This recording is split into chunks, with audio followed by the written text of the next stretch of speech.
We challenge you to find a better villa at just rupees 1.29 crores in Kelambakam, Moyamar. அண்மை செய்தியாக பார்த்து வருகிறோம். இறைவன் முன் அனைத்து உயிர்களும் சமம் என்பதால் வழிபாட்டு தலங்களில் பாகுபாடு காட்டக்கூடாது என்று சென்னை உயர்நீதிமன்றம் உத்தரவு பிறப்பித்திருக்கிறது. அண்மை செய்தியாக பார்த்து வருகிறோம். இவர்களோடு இணைகிறார் செய்தியாளர் மதியழகன்.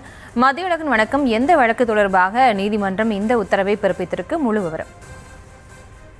காஞ்சிபுரம் வரதராஜ பெருமாள் கோயிலில் உள்ள மணவாள மாமுனிகள் சந்நிதியில் பிராமணர் அல்லாத தென்கலை வைணவ பக்தர்களுக்கு தீர்த்தம் பிரசாதம் வழங்குவதில் பாரபட்சம் காட்டப்படுவதாக மாதவன் ராமானுஜதாசன் என்பவர் சென்னை உயர்நீதிமன்றத்தில் பொதுநல மனு தாக்கல் செய்திருந்தார். அந்த மனுவில் பிராமணர் அல்லாத பக்தர்கள் வரதராஜ பெருமாள் கோயிலில் உள்ள மணவாள மாமுனிகள் சந்நிதியில் பிரதான வாயில் வழியாக அனுமதிக்கப்படாமல் பக்கவாட்டு வாயில் வழியே அனுமதிக்கப்படுவதாகவும் 4000 திவ்ய பிரபந்தம் பாட அனுமதி மறுக்கப்படுவதாகவும் தெரிவித்துள்ளார்.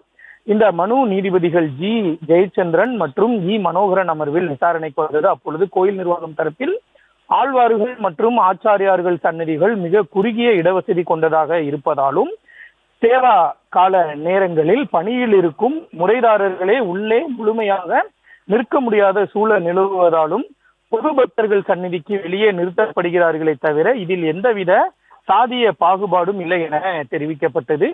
குறிப்பிட்ட காலங்களை தவிர்த்து மற்ற நேரங்களில் பொது பக்தர்கள் சந்நிதிகளில் திவ்ய பிரபந்தம் பாடி இறைவனை வழிபட எந்த தடையும் இல்லை எனவும் திருக்கோயில் தீர்த்தம் பிரசாதம் வழங்குவதில் அனைத்து பக்தர்களும் சமமாக நடத்தப்படுவார்கள், எவ்வித பாகுபாடும் காட்டப்படாது எனவும் நீதிமன்றத்தில் உத்தரவாதம் அளிக்கப்பட்டது. இந்த உத்தரவாதத்தை ஏற்றுக்கொண்ட நீதிபதிகள் இறைவனின் பார்வையில் அனைத்து உயிர்களும் சமமானவர்கள், இறைவன் யாரிடமும் பாகுபாடு காட்டுவதில்லை